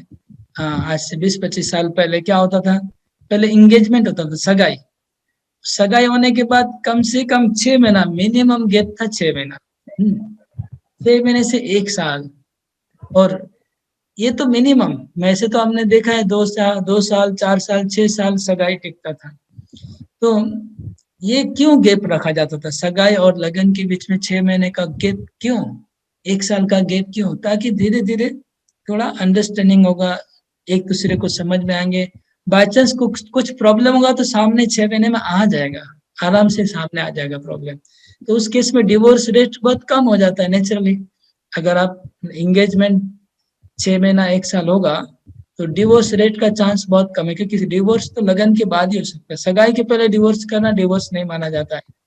इसलिए नेचुरली डिवोर्स का रेट बहुत ड्रॉप हो जाता है अगर बीच में गैप रखा जाए। और अभी डिवोर्स रेट ज्यादा क्यों हो रहा है, क्योंकि अभी सगाई हुआ 2 दिन के बाद लगन, जितना टाइम है 2 दिन 4 दिन 6 दिन 1 महीना मैक्सिमम। क्यों डरते हैं? अभी सोच रहे कि सगाई के बाद अगर लगन नहीं करेंगे तो टूट जाएगा। इसका मतलब आप पहले ही डर रहे तो फिर लगन के बाद टूटने का चांस कितना है, सोच लीजिए। अगर ये सोच रहे कि अगर हम अभी सगाई कर लिया और अगर गैप ज्यादा रखेंगे तो टूट जाएगा, इतना कच्चा रिलेशन है कि टूटने का पहले ही डर लग रहा है, तो फिर लगन क्यों जबरदस्ती करवा रहे हैं, तो टूटेगा ही फिर। तो ये जब लाइसेंस का मैटर है और सगाई का मैटर है, ये 1 लाइफ का मैटर है। एक्चुअली लाइसेंस का मैटर तो बहुत छोटा है, तो 20 लाख 25 लाख गाड़ी का मैटर है, और शादी जो है 1 लाइफ का मैटर है। लेकिन स्पिरिचुअल मास्टर लाइफ है ना, लाइफ आफ्टर लाइफ, इतना लंबा मैटर है, तो वो भी एक लगन जैसा ही है, शादी के जैसा ही है। तो आप एक गुरु को पहले सगाई करना चाहिए, मतलब पहले उनसे कनेक्शन संबंध आश्रय लिया, गुरु आश्रय लेके कुछ दिन इंटरेक्शन किया, उनका लेक्चर सुना, उनसे बहुत दिन के बाद फिर दीक्षा लेने का, दीक्षा हो गया फिर डिवोर्स नहीं करना। स्पिरिचुअल लाइफ में डिवोर्स अलाउ नहीं है। एक बार दीक्षा ले लिया तो जल्दी चेंज करने का कोई मतलब, अच्छा नहीं लग रहा है तो हम चेंज करेंगे, ऐसा नहीं चलेगा। अनलेस गुरु बिकम्स अनक्वालिफाइड, तब तक आप गुरु को छोड़ नहीं पाएंगे। इसलिए गुरु सिलेक्ट करने के पहले आप थोड़ा सा सोच विचार के करना चाहिए। लेकिन प्रॉब्लम क्या होता है, बहुत सारे प्रॉब्लम है। कई तो लोग किसी से इन्फ्लुएंस में आके गुरु बना लेते हैं, या फिर बहुत अलग अलग कारण से बना लेते हैं, फिर प्रॉब्लम बना लेता है। तो इसलिए इसको देखिए हम लोग का इधर क्या नियम है, हम लोग इसको में आने से कम 1 साल के बाद ही दीक्षा 16 माला जब जिस दिन से आरंभ हुआ उसके बाद 1 साल कम से कम उसके बाद दीक्षा, क्योंकि 16 दोनों तरफ है, आप गुरु को भी टेस्ट करें और शिष्य को भी टेस्ट करना पड़ेगा। तो गुरु को शिष्य टेस्ट करेगा 1 साल और गुरु शिष्य को टेस्ट करेगा 1 साल। टेस्टिंग कैसे होगा? शिष्य का टेस्टिंग जिस दिन से शिष्य 16 माला जप करेगा और 4 नियम पालन करेगा, तो 1 साल उसको ऑब्जर्व किया जाएगा कि कर रहा है कि नहीं ठीक से, तब गुरु उसको स्वीकार कर लेते। तो गुरु का टेस्टिंग तो हो गया। इसी प्रकार शिष्य भी गुरु के आश्रय में रहेगा और उसको लगेगा कि हमको कैसा लग रहा है, फिर वो दीक्षा लेगा। दोनों तरफ से नियम है, ये शास्त्रों में नियम बनाए गए, ये सब शास्त्रों में लिखा हुआ है कि 1 साल जो वेटिंग पीरियड है शास्त्र में लिखा हुआ है। इसलिए अभी जैसे 1-2 जन को रिजेक्ट कर दिया इंटरव्यू में, है ना, सुग्रीव यादव को जैसे भी उन्होंने डिसाइपल कोर्स प्रभु जी कर रहे हैं, लेकिन उन्होंने 16 माला कहा कि मैं 3 महीना से कर रहा हूँ। उनको बोले फिर आप वेट करिए, क्योंकि 3 महीने से करें तो नहीं होगा, वो कम से कम 1 साल 16 माला जब करना चाहिए, तो उनको रोका गया। इसी प्रकार हमें गुरु से भी इस प्रकार से, तो शिष्यों का टेस्टिंग तो हो रहा है, लेकिन गुरु को भी हमें इस प्रकार से टेस्टिंग करना है। टेस्टिंग मतलब क्या, हमारे साथ कैसा हमारा जो हमारा वेवलेंथ है मैच हो रहा है कि नहीं, हमको कैसा लग रहा है, ये देख लेना चाहिए। लेकिन कई बार गलत सिलेक्शन में हम लोग गलत प्रोसीजर अपनाते, वो आगे हम डिस्कस करेंगे कैसे हम लोग गलत प्रकार से करते हैं। पढ़िए। The scripture recommend that both the spiritual master and the disciple place each other under strict scrutiny before mutual acceptance. Since even ordinary household items are tested before acquisition, it is only an unfortunate fool who will fail to go through a testing period in the selection of his true spiritual master, who is the best friend of all the living entities. Continue. Continue. The point is that one must not bring upon himself the calamity of having to reject his spiritual master. If one is prudent, he can avoid such a situation. Harinam Chintamani. हरिनाम चिंतामणि से पूरा quotation लिया गया। जो हरिनाम चिंतामणि 10 अपराध है, उसमें पहले नाम अपराध का यहाँ पर डिस्कस हुआ, वहां पर से लिया गया है quotation.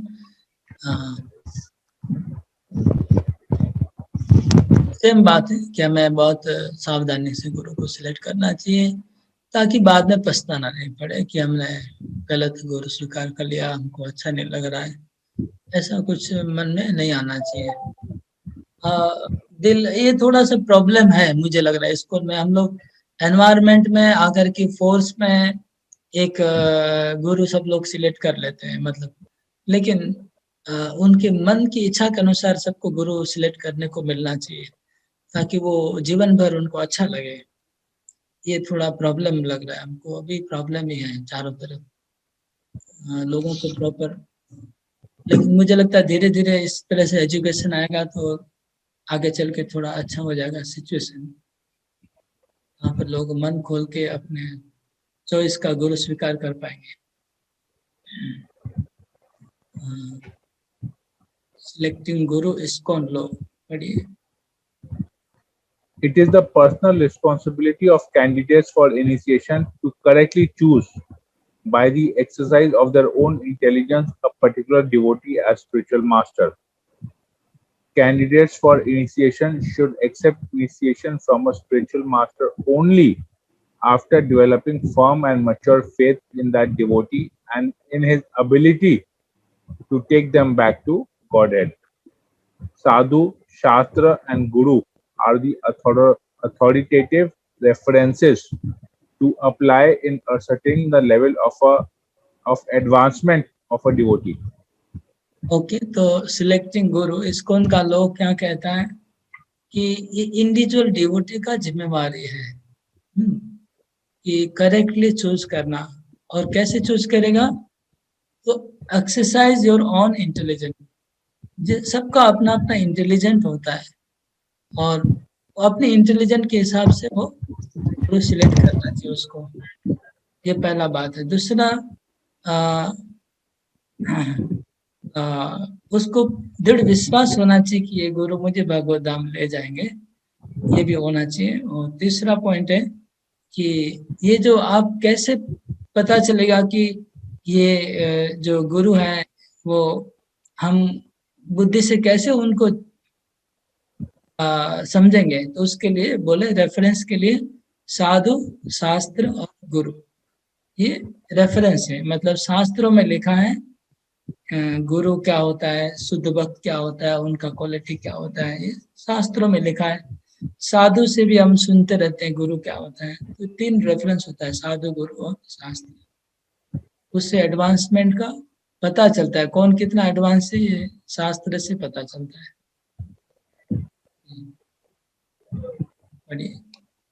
Receiving official ISKCON Guru approval signifies that the devotee has successfully completed the authorization process set forth in ISKCON law, and that in the judgment of certain senior devotees, the candidate measures up to the standards and guidelines given in ISKCON law. However, such approval is not automatically to be taken as a statement about the degree of God realization of the approved Guru, and it is not intended to replace the intelligent discrimination of the candidate. Okay, ये ISKCON का law book है। Law book में 7.2 number जो law है उसमें लिखा है कि अगर ISKCON ने किसी व्यक्ति को दीक्षा देने के लिए ऑथराइज किया, ISKCON ऑथराइज करता है कि ये फलाना फलाना व्यक्ति दीक्षा दे सकता है, तो किस बेसिस पे दीक्षा ISKCON का अथॉरिटी को, क्या भगवान सपना देते हैं कि ये भक्त शुद्ध हो गया? नहीं, भगवान सपना में आके तो बोलते नहीं कि ये दीक्षा गुरु बनने लायक है, ऐसा नहीं होता। प्रभुपाद जी सपना में आते नहीं, क्या इन लोगों को कोई स्पेशल विजन मिलता है अंदर से जिससे वो देख पाते कि स्पिरिचुअल है? नहीं, वो भी नहीं। बहुत सिंपल प्रोसेस है, एक क्वेश्चनियर है और एक कुछ क्वेश्चनर है, उनको इंटरव्यू लिया जाता है। जो दीक्षा गुरु बनेगा उसका इंटरव्यू लिया जाता है, उसको बहुत सारा क्वेश्चन पूछा जाता है, उनके ऊपर 1 साल 2 साल ऑब्जर्वेशन किया जाता है और सब टेस्ट में पास हो जाते हैं। जैसे आप लोग अभी दीक्षा ले रहे हैं तो आप लोग के लिए कुछ ऑब्जर्वेशन है, कुछ इंटरव्यू है, कुछ कोर्स है, कुछ परीक्षा है और आप शिष्य बनते हैं। इसी प्रकार ISKCON में गुरु का सिस्टम यही है। सेम वे गुरु का भी, दीक्षा गुरु का भी इसी प्रकार से होता है। तो एक ISKCON की कोई व्यक्ति दीक्षा गुरु है उसका मतलब ये नहीं कि 100% भगवान से ऑथराइज है वो, ऐसा नहीं है। ये प्रोसेस में गया है तो ये लिखा है इसमें, Guru approval signifies that the devotee has successfully completed authorization process set forth in ISKCON law. ISKCON law में गुरु बनने का जो प्रोसेस है उन्होंने पूरा किया है। और in the judgment of certain senior devotee, वो जो प्रोसेस पूरा किया है, वो प्रोसेस किसने ऑब्जर्व किया? 1-2 भक्त को जो GBC ने ऑथराइज किया था। अगर वो भक्त अभी देखिए सब 5 उंगली ठीक नहीं होती है, जैसे कुछ टीचर होते हैं कभी कभी अच्छा पढ़ाई करवाते हैं और अच्छा परीक्षा लेते हैं, कुछ लोग ऐसे ही चलाते, ठीक है जाने दो हमको क्या है। तो डिपेंड करता है कौन उनको उस समय उनका असेसमेंट कौन किया गुरु का, उसके ऊपर भी डिपेंड करेगा। तो senior devotee the candidate measures up the standards of guideline given in ISKCON law. तो इस प्रकार का प्रोसेस है। तो ISKCON में आज के डेट में 80 शायद गुरु है जो दीक्षा देते हैं। 40-50 मुझे याद नहीं कितना नंबर है, 40-50 तो मिनिमम होंगे जो दीक्षा देते हैं।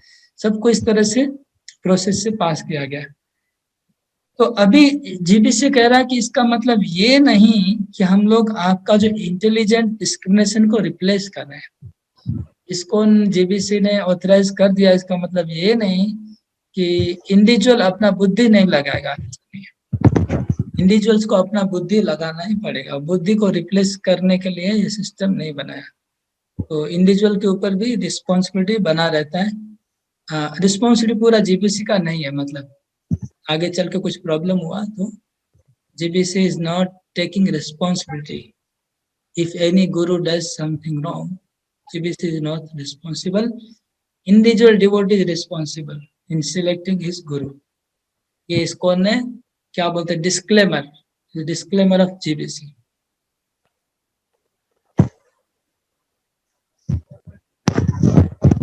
ओके पढ़िए। अच्छा एक्सरसाइज है।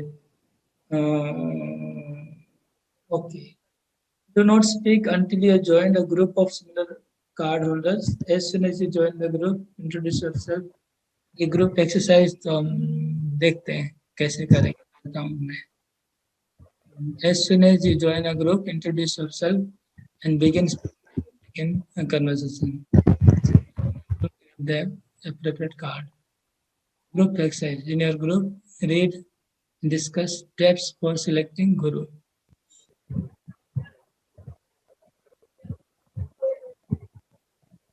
एक्चुअली टाइम का मैं ग्रुप डिस्कशन करने से कितना स्लाइड है इसमें 23 5:30 में जाए।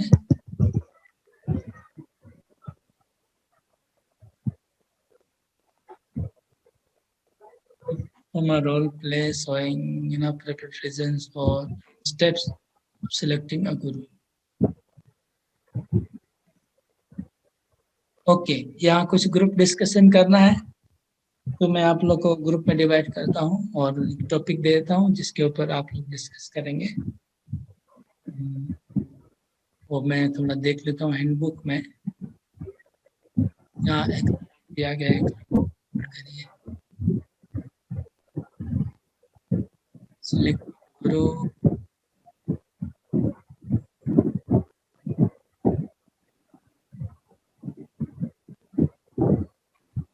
स्टूडेंट हैंडबुक में तो नहीं है, टीचर हैंडबुक में। तो एक आता है list in the box below some inappropriate reasons for selecting a group. हाँ, एक बॉक्स है, list in the box below some inappropriate reason for selecting group, ये दिया गया। और कुछ कार्ड्स है, वो टीचर्स हैंडबुक में होंगे, जो कार्ड सबको बांटना है और कार्ड में रोल प्ले लिखा होगा, किसका कौन सा रोल करना है वो रोल प्ले लिखा हुआ है। वो कार्ड्स मेरे टीचर बुक में, वो भी थोड़ा टाइम भी लग जाएगा। हम ऐसे डिस्कस करते हैं। एक्चुअली इसमें एक रोल प्ले मतलब ड्रामा करना था। एक सेकंड में देखता हूँ, मेरा टीचर हैंडबुक में मुझे कार्ड मिल गया तो मैं फिर कार्ड से एक second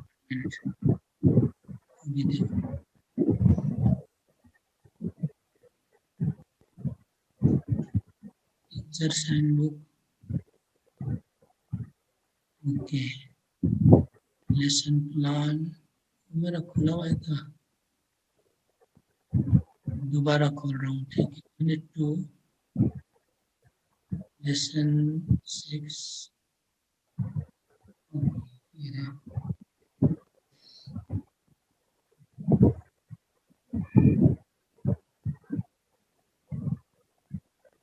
Selecting of guru in your group. Okay, perform a role play showing inappropriate reasons for and method of selecting guru. Debrief, list inappropriate reasons shown in a slip card. Additional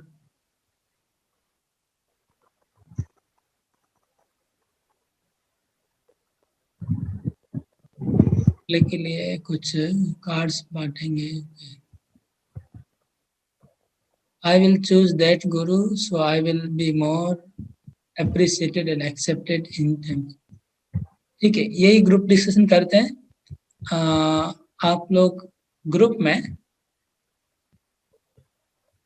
list banana inappropriate reason. हाँ, inappropriate मतलब किन किन गलत कारणों से हम गुरु select करने में कौन से कारण गलत होते हैं वो बताएंगे। ठीक है, सब लोग यही पॉइंट के ऊपर डिस्कस करना है।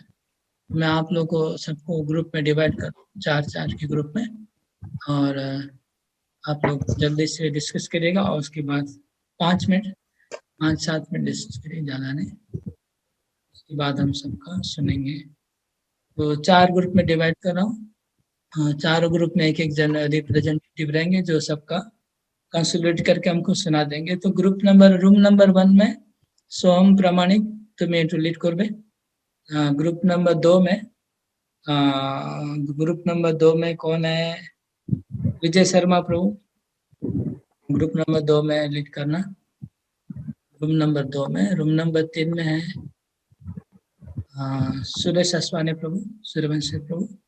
रूम नंबर 4 में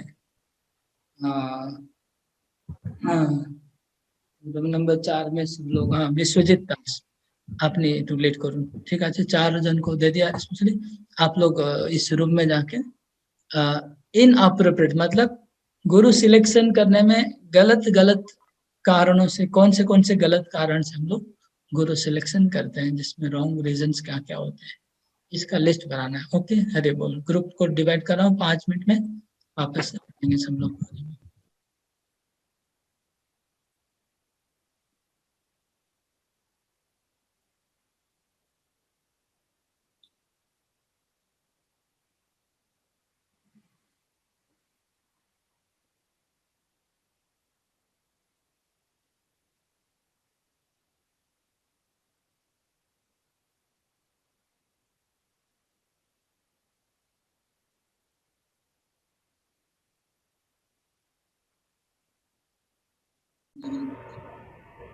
Hare Krishna.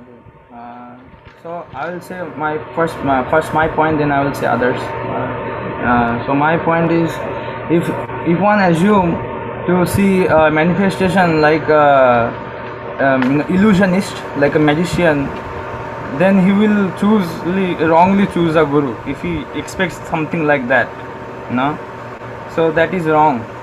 And if one even Hari is like, if he is not patient enough, then also he can do a mistake. Then Mobita Mataji said, she said, like it is very easy to easily one can achieve a guru, like wear some fancy clothes, like one goes to a decoration and that will be done, accepting guru and give some donation, then later on we can accept him. And so Rupa, I think Rupa Mataji, right? Rupa Mataji said, she said some in our area, local area, or in our family members, they give bad ideas, what benefit are you getting being associated with ISKCON?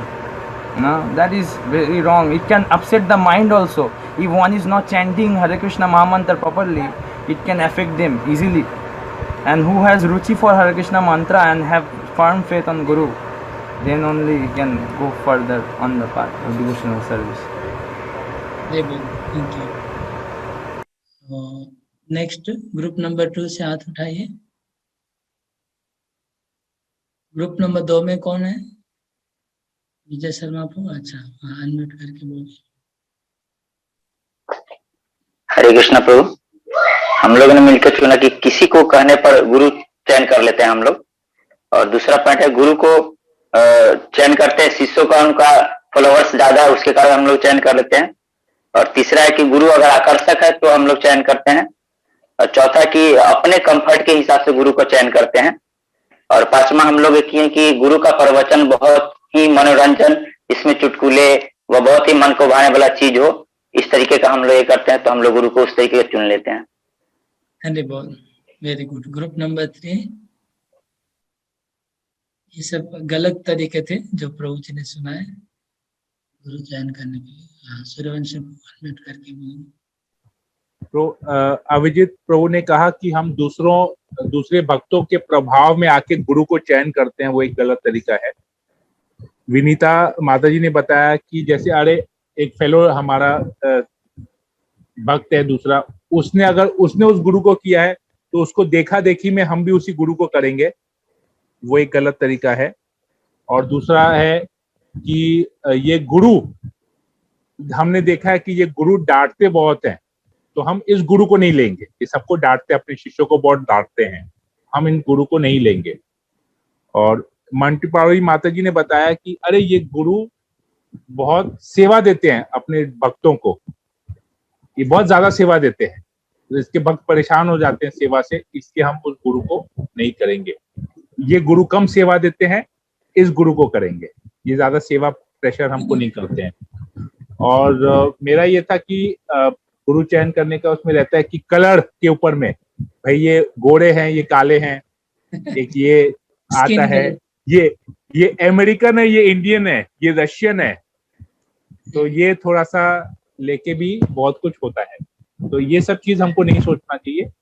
गुरु सब परंपरा से ही हमको जोड़ते, सब परंपरा के ही है गुरु। तो हम किसी भी गुरु से जा सकते हैं, जिसको हमको एक्चुअली ये नहीं देखना चाहिए गुरु में, ये सारा गलत तरीका है एक्चुअली गुरु चुनने का।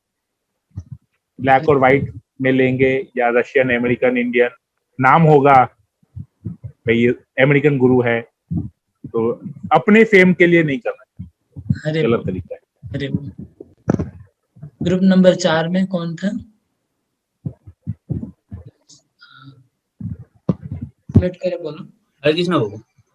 প্রভু আমাদের চারজনের মধ্যে মনোনল দাস এবং রকুমার গুপ্তা প্রভু এবং আরেকজন ছিলেন যাদব প্রভু, সুগ্রীব যাদব প্রভু। তো আমাদের একটা ডিসকাস হলো যে মোটামুটি আমাদের একটা গুরু পরম্পরার একটা ব্যাপার আছে, গুরু পরম্পরা তো থাকতেই হবে সেই গুরুকে। এক, দ্বিতীয় হচ্ছে গুরুর আচার প্রচারটা আমাদের আগে দেখে নিতে হবে। সেই গুরুর যদি আচার প্রচার যদি সেইভাবে যদি না থাকে তাহলে সেটাকে আমরা মানা হবে না। আর এক, দ্বিতীয় হচ্ছে তার মধ্যে গুরুর মধ্যে কৃষ্ণ তত্ত্ব জানার ব্যাপারটা থাকবে, শাস্ত্র সম্বন্ধে। এটাই আমরা মানে সবাই মিলে ডিসকাস করলাম। ওকে, हरे ठीक है, धन्यवाद। अभी हम लोग अगला लेसन नंबर 7 करेंगे। लेसन नंबर 7 में जो दीक्षा के समय हम लोग 4 नियम का प्रतिज्ञा करते हैं गुरु के सामने, इसके ऊपर चर्चा होगा। विनीता माता ने हाथ उठाया, कोई क्वेश्चन होगा तो बोल सकते हैं अनम्यूट करके। हरे कृष्णा प्रभु। प्रभु मेरे को लीव लेना है, मैं कल बोली थी ना आपको। हाँ ठीक है, ओके। तो ये आप ये जो दीक्षा का जो 4 नियम के ऊपर जो चर्चा होगा, ये आप कैसे बाद में सुन लेंगे रिकॉर्ड, नहीं तो उसमें पढ़ लीजिए बुक में। हाँ हाँ प्रभु, बुक तो मिल गया ना? हाँ हाँ हाँ प्रभु, बुक हाँ, पढ़ लीजिए, उसमें पूरा लिखा। हाँ हाँ प्रभु, हाँ हाँ ठीक ठीक ठीक प्रभु, थैंक यू प्रभु। हरे कृष्णा। हरे कृष्णा, हरे कृष्णा। ठीक है, हाँ अभी हम लोग नेक्स्ट लेसन शुरू करने जा रहे हैं। मैं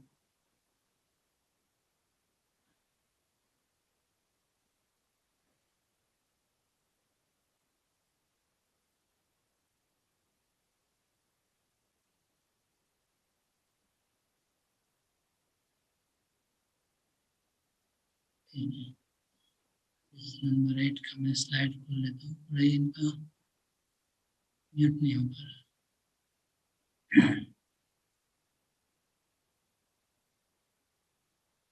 रिकॉर्डिंग को पॉज करना था।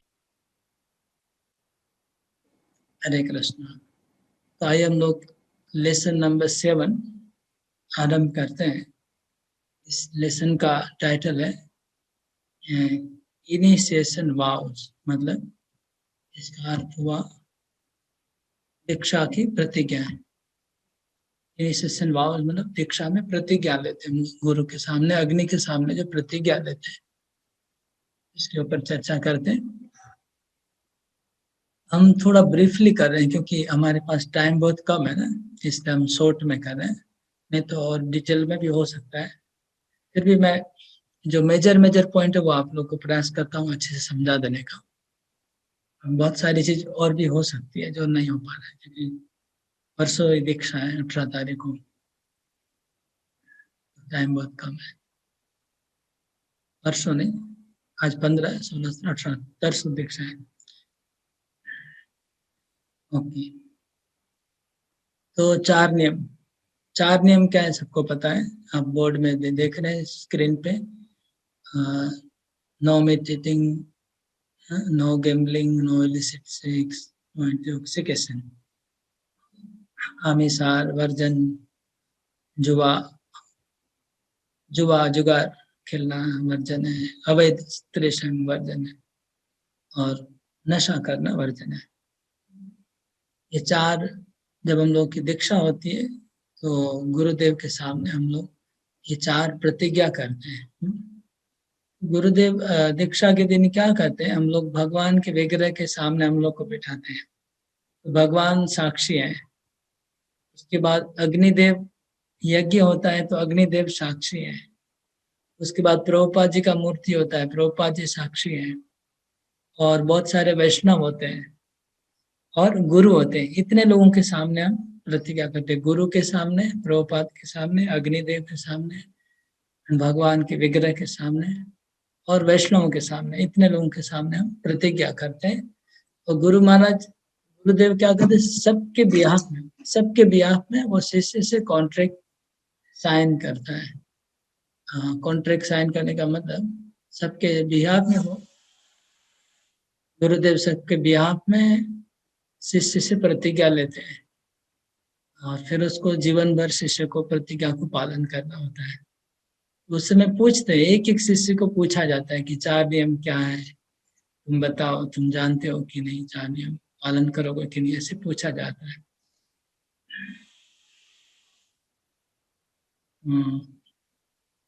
ये हो गया।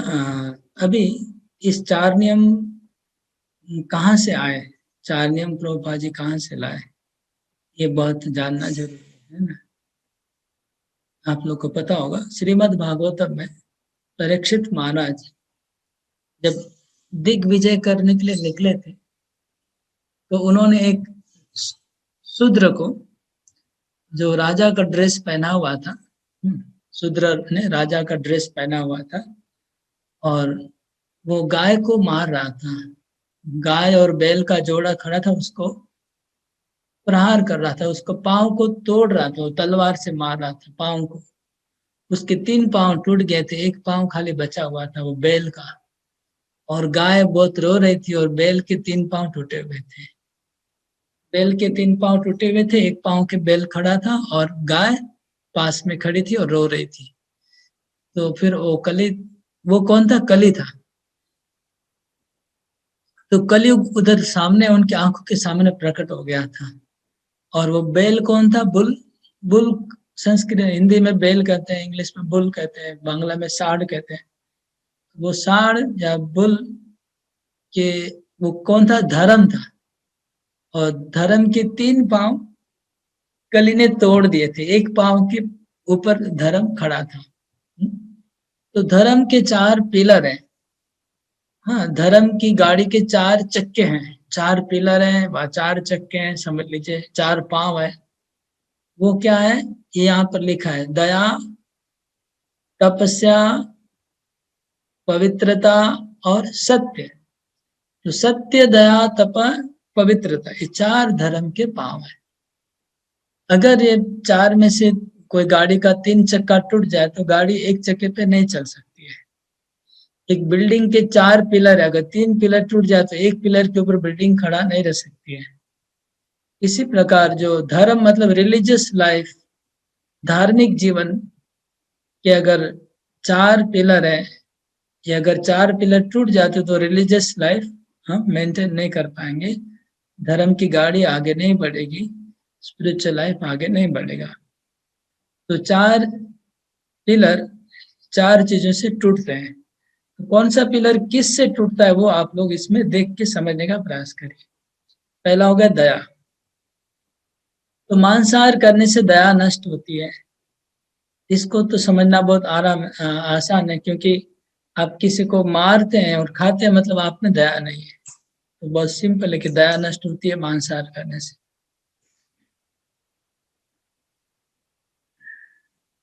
नशा करने से तपस्या टूटती है, तपस्या टूट जाती है नशा करने से। क्यों? क्योंकि हमने देखा है अपनी आंखों से, हमने देखा है कि हम पहले जैन धर्म में थे ना, तो देखा कि बहुत लोग उपवास करते हैं, 3 दिन 4 दिन उपवास करते हैं। हमारे जैन में करते थे पहले, पूर्वाश्रम में जैन था। तो लेकिन चाय नहीं छोड़ सकते, चाय का नशा है ना, चाय नहीं छोड़ सकते। तो फिर वो उपवास कैसा हुआ बोलिए? उपवास कर रहे हैं, निर्जल उपवास, लेकिन चाय पी रहे हैं।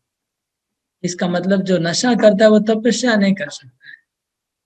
नशा से तपस्या टूट जाती है। बड़े बड़े तपस्वी लोग या गांजा पीते हैं, चाय पीते हैं, तो उनका तपस्या नष्ट हो जाता है। तो बड़े बड़े तपस्वी फेल है, लेकिन इस्कॉन के ऑर्डिनरी डिवोटी भी उससे एडवांस है, क्योंकि वो नशा नहीं करता है। सोचिए आप, बड़े बड़े तपस्वी जो कई दिन उपवास करते हैं, बिना खाए पिए रहते हैं, लेकिन नशा नहीं छोड़ रहे हैं, उनका उपवास बेकार हो जा रहा है। और इस्कॉन के भक्त जो नए से नए भक्त है, नशा नहीं करते हैं, तो वो तपस्वी है एक्चुअली, उनका तपस्या कर सकते वो कभी भी।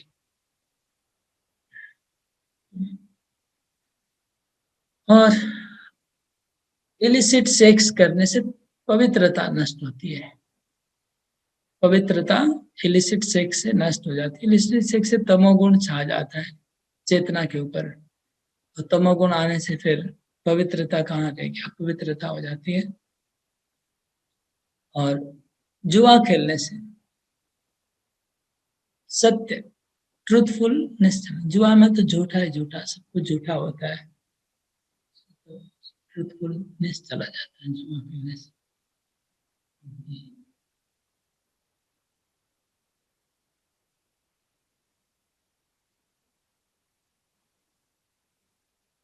तो ये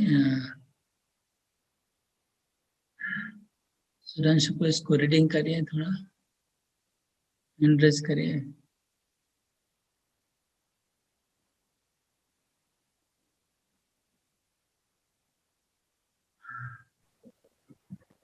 Yes. Following initiation vows. It is not very difficult to follow the 4 regulative principles. These things should be stopped if you all want to be serious. Otherwise, make a farce and do whatever you like. I cannot give you protection. That is not possible. Last slide. So you must have to follow these rules and regulation if you are serious. Then take initiation. Otherwise, don't make farce. Don't make farce. That is my request. Lecture Srimad Bhagavatam 1:16:35, Hawaii, January 20, 1974. Okay, इसको explain करिए। Just आता हूँ। प्रभुपाद जी यहाँ बता रहे हैं कि ये 4 नियम को पालन करना कठिन नहीं है। ये 4 चीज जो बताया गया है, जैसे जुआ नहीं खेलना, अवैध स्त्री संग नहीं करना, और नशा नहीं करना, मांसाहार छोड़ देना, ये सब 4 नियम पालन करना कठिन नहीं है। ये सब कर छोड़ देना चाहिए, मतलब जुआ खेलना छोड़ना चाहिए, नशा करना छोड़ना चाहिए, ये सब 4 चीज छोड़ देनी चाहिए। अगर आप सीरियस हैं तो आपको ये 4 चीज छोड़ देना चाहिए, नहीं तो दिखावा करने की जरूरत नहीं है। और आपको जो चाहिए फिर आप कीजिए, दिखावा नहीं करना है, आप जो चाहिए कीजिए। मैं आपकी किसी भी प्रकार से रक्षा नहीं कर पाऊंगा अगर आप ये 4 चीज को नहीं छोड़ पाते हैं, तो संभव नहीं है, प्रभुपाद जी बता रहे हैं। तो एक्चुअली पहले डिस्कस ऐसा हुआ था कहीं पर कि गुरु अगर शिष्य का फॉल डाउन हो जाता है और बार बार फॉल डाउन होता है, तो भी गुरु उसको लेने के लिए भगवत धाम से वापस आएंगे, ऐसा भी सिद्धांत है। तो इसको देख के अगर कोई व्यक्ति सोचता है ठीक है गुरु उद्धार करेंगे, मैं बिंदास पाप करते रहूंगा, गुरु तो हम एक जगह प्रभुपाद ने लिखा है कि जब तक शिष्य भगवत धाम नहीं जाएगा, गुरु बार बार आता रहेगा। तो कोई सोचेगा ठीक है फिर अच्छी बात है, मैं पाप करते रहूंगा, वो गुरु कभी न कभी हमको लेके जाएंगे। तो प्रभुपाद बोलते हैं नहीं नहीं नहीं, तुम मेरा डिसाइपल नहीं है। अगर ऐसा कोई सोचेगा तब ये बोलोगे ये हमारा कॉन्ट्रैक्ट कैंसिल कर देंगे। जो कॉन्ट्रैक्ट हुआ वो कैंसिल हो जाएगा। जैसे हम लोग कोई कंपनी से गारंटी लेते हैं, ठीक है ना, कोई चीज खरीदा, गारंटी कार्ड मिल गया 2 साल के लिए, फिर हम अगर उसको बार बार तोड़ देंगे और कंपनी बार बार रिप्लेस करती रहेगी, कंपनी को पता चल गया कि ये एडवांटेज ले रहा है, तो क्या करेगा वो? गारंटी थोड़ी वो फिर चलेगा, वो तो कैंसिल हो जाएगा गारंटी। इसी प्रकार कोई व्यक्ति बहुत ऐसा करता रहता है कि ठीक है गुरु हमको उद्धार करेंगे, गुरु बहुत पावरफुल है, मैं कुछ भी करता रहूंगा तो भी उद्धार हो जाएगा।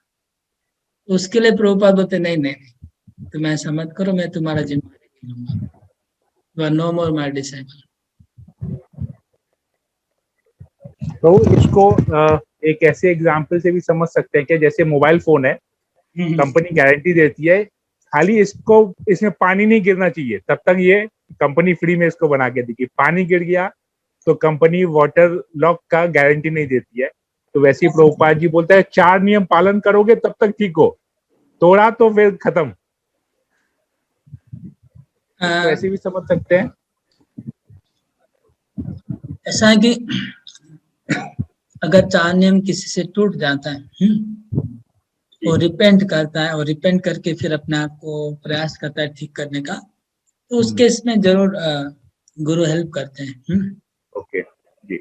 लेकिन कोई इसी पॉइंट पे अगर कोई सोचेगा कि मैं पाप करते रहूंगा और गुरु को तो गुरु ने ठेका लिया है हमको उद्धार करने का, हाँ, ऐसा अगर कोई सोचता है और मैं पाप करते रहूंगा, मैं अपने आप को कभी सुधारूंगा नहीं, तो प्रभुपाद बोलते मैं फिर गारंटी नहीं है, उस केस में मैं नहीं करूंगा, छोड़ दूंगा, तुम हमारा शिष्य नहीं है। फिर क्या ऐसा होता है, मिस्टेक तो होता है कई बार, और कूल डाउन तो होता ही रहता है, लेकिन प्रभुपाद फिर भी कृपालु होते, गुरुदेव वो माफ कर देते हैं। तो इसका मतलब थोड़ा बहुत टूट जाने से भी कंपनी गारंटी रिप्लेस कर रही है।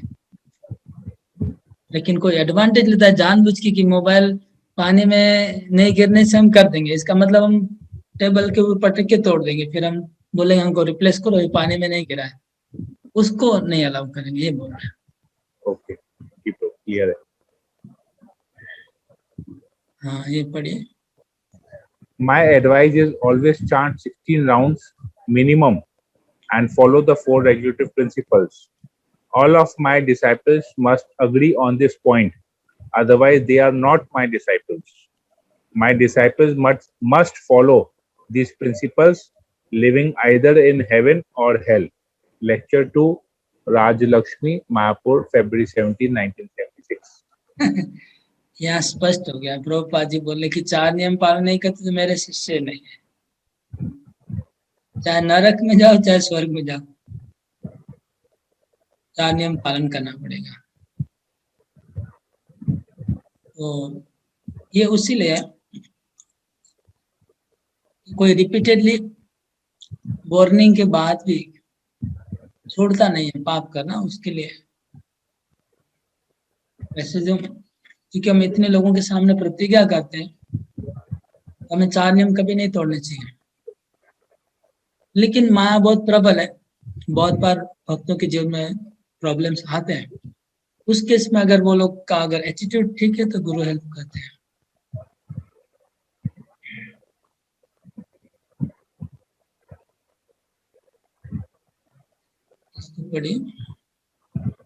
If still you are unable to fulfill that promise to your spiritual master, then what is the use of calling yourself devotee and disciple? That is simply pretending. So you should think like this, that I have promised my spiritual master this, now I must obey him without any exception. Otherwise, I have no business calling myself his disciple. Prabhupada कहते हैं ऐसा सोचना चाहिए कि मैंने सबके सामने promise किया है। अच्छा, एक कंटिन्यू कर लीजिए। Of course, once, twice, Krishna may excuse. That is not very difficult. But more than that, it will become very difficult for Krishna to excuse you. And there is great risk that everything will be lost despite all of your time and effort spent. Letter to Sankarshna, Bombay, December 31, 1922. Prabhupada यहाँ पर बोल रहे हैं,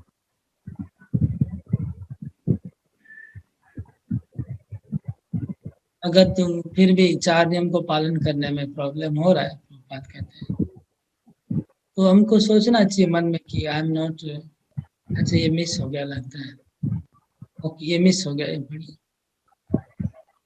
That will be your austerity or tapasya by forcing you to make very rapid advancement in Krishna conscious understanding. Without tapasya, there is no question of making advancement. But if you want to call yourself devotee and serve Krishna in that capacity, then you must avoid these 4 basic principle restrictions under all circumstances without any exceptions. ये तपस्या है हमारे ISKCON भक्तों की तपस्या, ये 4 दिन मैंने पहले बताया। नशा नहीं करना ही बहुत बड़ी तपस्या है। वो 1 महीना उपवास करना ही बेकार हो जाएगा, लेकिन नशा नहीं करेंगे तो इटसेल्फ ही बड़ी तपस्या है।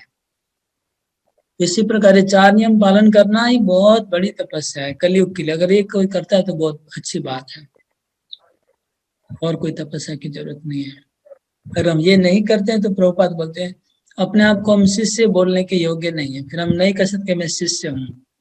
हम बोल नहीं सकते, हम भक्त, ऐसा बोलना भी गलत हो जाएगा। ऐसे सोचना चाहिए मन में कि मैं शिष्य कहलाने योग्य नहीं हूँ। अगर कोई नहीं पालन कर रहा है तो उससे उसका रिपेंटेंस होगा और धीरे धीरे उसका प्यूरिफिकेशन होगा। यही प्रभुपाद बोल रहे हैं। हाँ, पढ़िए। Purifying process is there in the heart of devotee. According to the Vedas, there is a certain regulation that if one falls down from his exalted position, he has to undergo certain ritualistic processes to purify himself. But here there is no such condition, because the purifying process is already there in the heart of the devotee due to his remembering the Supreme Personality of Godhead constantly. Therefore, the chanting of Hare Krishna, Krishna Krishna, Hare Hare, Hare Rama, Rama Rama, Hare Hare should be continued without stoppage. Bhagavad Gita 9.31. तो generally अगर कोई पाप करता है या कोई promise प्रतिज्ञा तोड़ देता है, अपराध होता है, उस वेदों में उसके लिए प्रायश्चित दिया हुआ है, प्रायश्चित का प्रोसेस होता है। लेकिन हमारे कोई प्रायश्चित की जरूरत नहीं। प्रायश्चित का प्रोसेस ऑलरेडी हम लोग को दे दिया गया है, वो हरे कृष्ण मंत्र। हरे कृष्ण मंत्र का जप करना ही सबसे बड़ा प्रायश्चित है। तो अगर किसी का ऐसा प्रॉब्लम है तो उसको निरंतर विदाउट स्टॉप हरे कृष्ण का जप करते रहना चाहिए। उससे हृदय प्यूरिफाई होगा और धीरे धीरे पाप से बाहर निकल पाएंगे। हाँ। This is tug of war, so don't be afraid of Maya.